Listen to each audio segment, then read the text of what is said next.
पिछले लेक्चर में हमने पढ़ा था कि इलेक्ट्रोमैग्नेटिक रेडिएशन में वेरियस कंपोनेंट्स होते हैं, like gamma rays, X rays, UV rays, visible rays, IR rays, radio waves. इन्हीं में से एक होती है यूवी विजिबल रेज। जब यूवी विजिबल रेडिएशन किसी भी मैटर के साथ इंटरेक्ट करती हैं तो वो उस मॉलिक्यूल के इलेक्ट्रॉन्स को एक्साइट करती हैं from lower level to higher level. अब जब इलेक्ट्रॉन लोअर लेवल से हायर लेवल में जाता है तो वो एनर्जी एब्जॉर्ब करता है।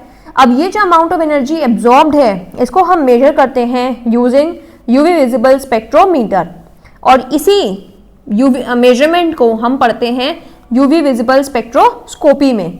नाउ यूवी विजिबल रेडिएशंस जो होती हैं they are high energy radiations than IR और माइक्रोवेव और रेडियो वेव्स।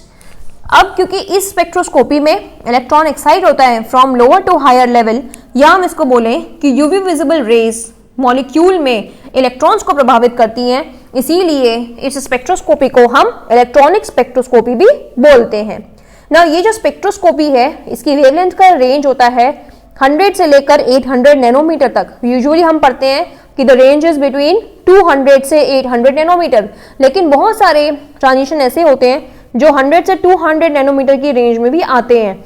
लेकिन इन ट्रांजिशंस को अगर हमें पढ़ना है, यानी कि इस रीजन के ट्रांजिशंस को अगर हमें पढ़ना है तो उसके लिए हमें वैक्यूम कंडीशंस की जरूरत पड़ती है। वैक्यूम कंडीशन की जरूरत क्यों पड़ती है? क्योंकि इस रीजन में जो एयर कंपोनेंट्स हैं उनके भी सिग्नल्स आते हैं, तो इसीलिए उन सिग्नल्स को अवॉइड करने के लिए हमें यहाँ पे कंप्लीट वैक्यूम कंडीशंस चाहिए होती हैं, और इसीलिए हम इस रीजन को बोलते हैं वैक्यूम यूवी।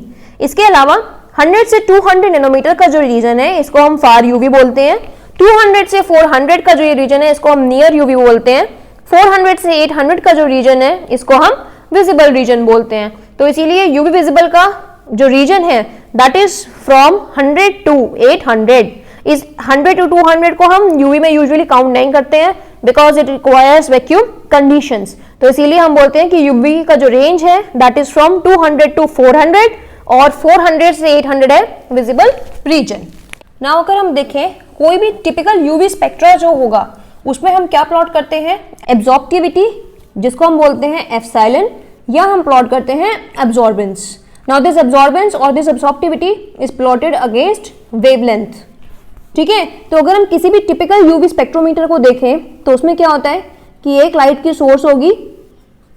ये जो लाइट है इसमें सारे कंपोनेंट्स होते हैं, तो इसीलिए ये जो लाइट है इसको हम एक लेंस के थ्रू पास करते हैं।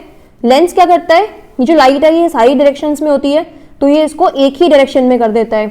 अब ये जो एक डायरेक्शन की लाइट है इसको हम पास करते हैं थ्रू ए मोनोक्रोमेटर। ये हमने हमारे प्रीवियस लेक्चर में पढ़ा था, तो इसीलिए आप यूवी स्पेक्ट्रोस्कोपी पढ़ने से पहले हमारी प्रीवियस वीडियो जरूर देख लें। ये जो मोनोक्रोमेटर है ये क्या करता है, एक वेवलेंथ की लाइट को ये आगे पास करेगा। अब इस एक वेवलेंथ की लाइट को हम पास करते हैं हमारे सैंपल सॉल्यूशन से।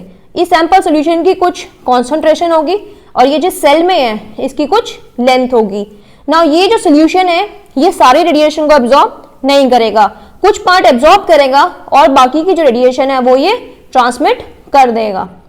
अब जो रेडिएशन यहाँ पे एब्जॉर्ब हुई है इस एब्जॉर्ब्ड रेडिएशन को हम डिटेक्ट करते हैं थ्रू इंस्ट्रूमेंट कि कितनी एनर्जी एब्जॉर्ब हुई है। तो ये जो हम इंस्ट्रूमेंट से डिटेक्ट करते हैं तो हमें जो स्पेक्ट्रा दिखाई देता है वो हमें इस तरह का दिखाई देता है जिसमें एब्जॉर्प्टिविटी या एब्जॉर्बेंस होती है वर्सेस वेवलेंथ, और ये इस तरह से ये बैंड हमें दिखाई देता है। ऑल्दो अगर हम ट्रांजिशंस को देखें तो ये इलेक्ट्रॉनिक एनर्जी लेवल्स हैं। इलेक्ट्रॉनिक एनर्जी लेवल के अंदर वाइब्रेशनल एनर्जी लेवल्स होते हैं और वाइब्रेशनल के अंदर होते हैं रोटेशनल एनर्जी लेवल्स। तो अब आप देखोगे ये है ग्राउंड स्टेट, ये है एक्साइटेड स्टेट, इनके बीच का जो एनर्जी डिफरेंस है that is called as delta E, यानी कि इतनी एनर्जी चाहिए for the electron to jump from ground state to excited state.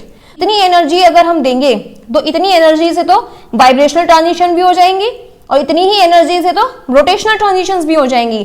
तो इसीलिए जब एक इलेक्ट्रॉनिक ट्रांजिशन होती है तो इसके साथ साथ कुछ वाइब्रेशनल या रोटेशनल ट्रांजिशंस भी हो सकते हैं। जब ये E1 से ये E2 यानी कि ग्राउंड से जब एक्साइटेड स्टेट में जाएगा इसके लिए एक ही वैल्यू होगी डेल्टा E की। Now we know delta E is equals to h nu and this h nu is equals to hc by lambda, यानी कि ये जो डेल्टा ई है इसके कॉरस्पॉन्डिंग एक वेवलेंथ होगी। तो यानी कि जब हम इस वेवलेंथ की रेडिएशन को किसी भी ऑब्जेक्ट पे डालेंगे तभी ये इलेक्ट्रॉन ग्राउंड लेवल से एक्साइटेड लेवल में एक्साइट होगा, यानी कि ये इलेक्ट्रॉन तभी ग्राउंड लेवल से एक्साइटेड लेवल में जंप करेगा। तो इसके कॉरस्पॉन्डिंग वेवलेंथ, यानी कि जब इतनी वेवलेंथ इलेक्ट्रॉन को मिलेगी तभी ये एब्जॉर्प्शन पॉसिबल होगा। तो ये जो एब्जॉर्प्शन है, जैसे कि यहाँ पे हम स्पेक्ट्रम में देख सकते हैं, ये जो 280 पे हमें दिखाई दे रहा है कि ये जो बैंड है this is showing a maxima, और इस मैक्सिमा यानी कि इस मैक्सिमम वैल्यू ऑफ लैम्डा को हम बोलते हैं लैम्डा मैक्स, यानी कि ये जो लैम्डा है यानी कि जो मैक्सिमा वाला this corresponds to electronic transition. अब इसके अलावा ये जो सब लैम्डास आ रहे हैं, अगर देखोगे इनके कॉरस्पॉन्डिंग भी कुछ ना कुछ लैम्डा होगा, तो ये जो सब लैम्डास आ रहे हैं दे कॉरस्पॉन्ड टू वाइब्रेशनल और रोटेशनल ट्रांजिशंस। तो यानी कि जो इलेक्ट्रॉनिक ट्रांजिशन है उसके लिए तो एक ही लैम्डा है, बाकी की जो लैम्डास की वैल्यूज आ रही है दे कॉरस्पॉन्ड टू वाइब्रेशनल और रोटेशनल ट्रांजिशंस। तो हम यूवी विजिबल स्पेक्ट्रोस्कोपी में देखते हैं कि हमारा लैम्डा मैक्स कहाँ आ रहा है, और using this lambda max only हम किसी भी कंपाउंड को कैरेक्टराइज करते हैं। अब हमने जैसा कि यहाँ पे देखा कि delta E is equal to है एच न्यू, यानी कि एच सी बाई लैम्डा, यानी कि किसी भी इलेक्ट्रॉन को ग्राउंड से एक्साइटेड लेवल में जाने के लिए एक पर्टिकुलर वैल्यू ऑफ लैम्डा चाहिए। अगर ये पर्टिकुलर वैल्यू से कम मिलेगी या ज्यादा मिलेगी, दोनों ही सूरतों में जो इलेक्ट्रॉन है वो ग्राउंड स्टेट से एक्साइटेड स्टेट में नहीं जाएगा। इसका मतलब क्या है कि only some particular value of wavelength is allowed, और इसीलिए हम बोलते हैं कि जो इलेक्ट्रॉनिक ट्रांजिशंस है they are quantized in nature, means only some specific value of lambda और some specific value of energy is required to excite the electron from ground level to excited level, यानी कि कोई भी value नहीं चलेगी energy की, जो specific difference के बराबर होगी सिर्फ वही एनर्जी यानी कि सिर्फ वही वेवलेंथ की वैल्यू चाहिए। कितनी अमाउंट ऑफ एनर्जी एब्जॉर्ब हुई है, इसके लिए लॉज हैं जिनसे हम ये पता लगा सकते हैं कि कितनी एनर्जी एब्जॉर्ब हुई है। ठीक है, तो ये लॉज क्या है? The law is called as Lambert Beer's law. Now Lambert Beer's law या बियर्ट-लैम्बर्ट्स लॉ, ये क्या है? बियर्स लॉ अलग है, लैम्बर्ट्स लॉ अलग है, दोनों को मिला दें तो बन जाता है बियर-लैम्बर्ट्स लॉ या फिर लैम्बर्ट-बियर लॉ। ये लॉ क्या कहता है कि जब भी आप किसी भी मोनोक्रोमेटिक लाइट को किसी भी सोल्यूशन के थ्रू पास करोगे तो क्या होगा? कुछ पार्ट लाइट का एब्जॉर्ब हो जाएगा और कुछ पार्ट एमिट हो जाएगा। अब ये कितना अमाउंट ऑफ एनर्जी एब्जॉर्ब करता है ये डिपेंड करेगा इस सोल्यूशन की कॉन्सेंट्रेशन पे, उसके अलावा इस सेल की लेंथ पे। तो इस सेल की लेंथ कितनी है और इस सैंपल सोल्यूशन की कॉन्सेंट्रेशन कितनी है ये बताएगा हमें कि यहाँ पे कितनी रेडिएशन एब्जॉर्ब होगी।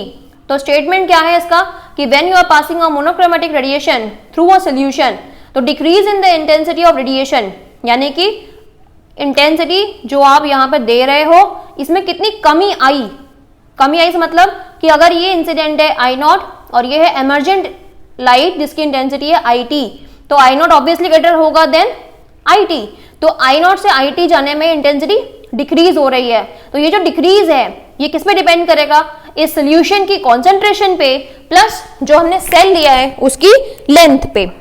सो ये लॉ क्या कहता है कि एब्जॉर्बेंस यानी कि कितनी एनर्जी एब्जॉर्ब हो रही है ये डिपेंड करेगा log of I naught upon I T पे, which is equals to epsilon C L.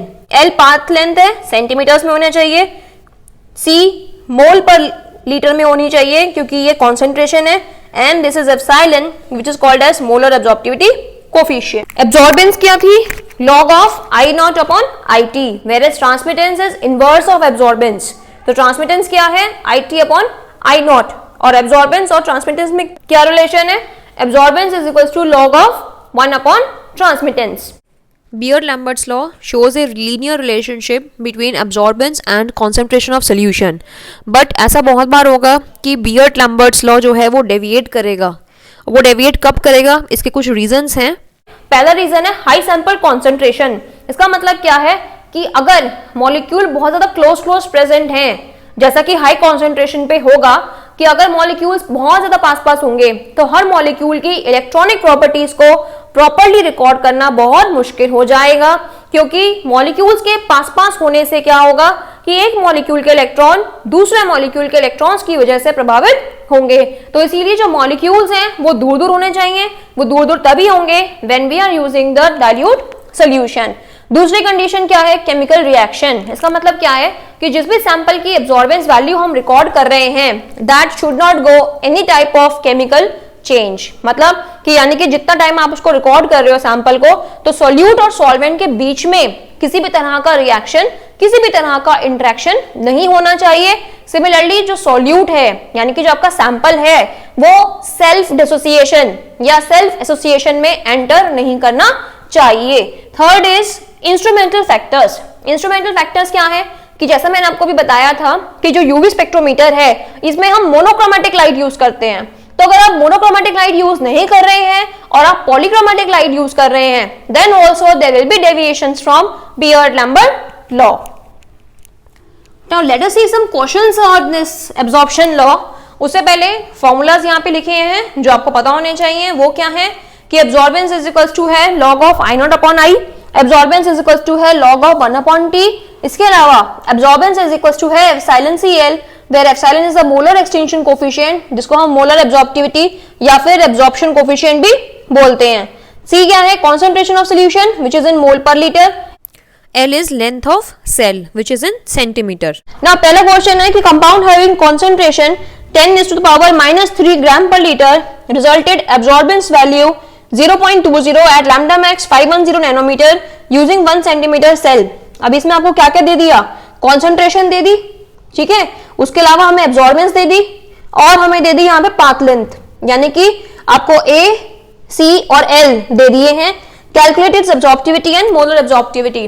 तो A is equals to epsilon Cl लगाएंगे, एब्जॉर्बेंस आपको दी है, कॉन्सेंट्रेशन आपको दी है, लेंथ आपको दी है।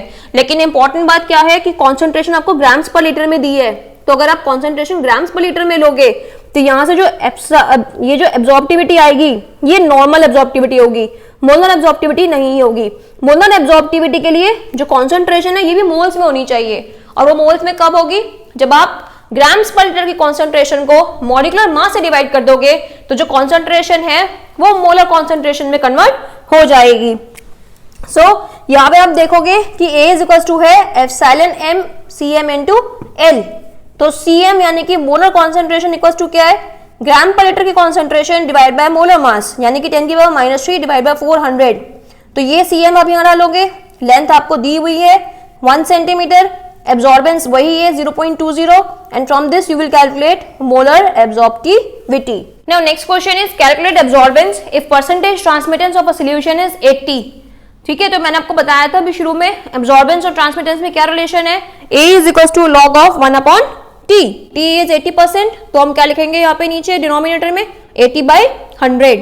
तो ये 100 न्यूमरेटर में चला जाएगा and answer will come out to be 0.097। Next question is कि when UV light is passed through a solution the radiant power is reduced to 50%। Calculate absorbance. अभी क्वेश्चन क्या कह रहा है कि आपने एक सोल्यूशन लिया, ठीक है, C कॉन्सेंट्रेशन का, और इस सोल्यूशन के थ्रू आपने लाइट पास की, तो let the initial power be P0, ठीक है, और जो ट्रांसमिट हुई उसकी पावर भी, पावर कितनी है? P। तो I0 को यहाँ पे हमने P0 से रिप्लेस कर दिया है, तो let initial radiant power is P0। तो जो P है वो कितना रिड्यूस हो गया है? 50% हो गया है। तो यानी कि जो P है वो कितना हो गया? 50% ऑफ इनिशियल इंटेंसिटी, यानी कि 50/100 ऑफ P0। तो यानी कि 50/100 ऑफ P0 इक्वल्स टू कितना हो गया? ये 0.5 P0 हो गया। सो एब्जॉर्बेंस इक्वल्स टू क्या होता है? log of I0 upon I। Intensity की जगह यहाँ पावर लगा दी है, तो ये हो गया log of P0 upon P। P कितना है? 0.5 P0। P0 cancel out and here is the answer. Question number 4 बिल्कुल सिमिलर तरीके से है, आप इसको प्रैक्टिस कर सकते हो। क्वेश्चन नंबर 5 देखते हैं हम। Calculate the concentration of a tryptophan solution that gives an absorbance of 0.25 at 280 nanometer in a 1 mm path length cell। और आपको एप्सिलॉन दे रखा है, तो रिलेशन वही लगाना है कि A is equal to epsilon Cl। Epsilon आपको दे रखा है, कॉन्सेंट्रेशन एब्जॉर्बेंस आपको दे रखी है, एप्सिलॉन आपको दे रखा है, कॉन्सेंट्रेशन आपको निकालनी है, लेंथ आपको दी है 1 mm। तो नाउ स्टूडेंट्स हमें पता होना चाहिए कि जो 1 mm की लेंथ है इसको हमें कन्वर्ट करना है किसमें? सेंटीमीटर में। नाउ mm और सेंटीमीटर में क्या रिलेशन है कि 1 mm इज इक्वल टू होता है 1/10 सेंटीमीटर। तो यहाँ पे आप एप्सिलॉन डालोगे, L की जगह 1/10 डालोगे एंड एब्जॉर्बेंस की जगह 0.25 डालेंगे। तो इसका आंसर कैलकुलेट कीजिए, इसका आंसर कितना आ रहा है कॉन्सेंट्रेशन में। तो इसका आंसर आएगा 4.39 इंटू 10 की पावर -5 मोलर। एक और थोड़ा अलग सा क्वेश्चन है, ये और देखते हैं हम कि for a solution having concentration of 4 ग्राम पर litre, the length of the cuvette is 2 centimeter and only 50% of the certain light beam is transmitted. What is the absorption coefficient? Absorption coefficient पूछा, इसका मतलब हमें क्या निकालना है, यहाँ पे एप्सिलॉन निकालना है। कंसंट्रेशन कितनी दी हुई है 4 ग्राम पर लीटर, लेंथ दी हुई है 2 सेंटीमीटर और ये कहा है कि 50% of the light is transmitted. इसका मतलब क्या है कि जो IT है दैट इज 50% ऑफ I0। तो हम वही रिलेशन लगाएंगे, log of I0 upon IT is equal to epsilon C L। C 4 दिया है, L आपको 2 दिया है, IT 50% ऑफ I0 है। तो जब इस रिलेशन में डालोगे आप तो ये I0 कैंसिल हो जाएंगे and from this we will calculate the value of absorption coefficient.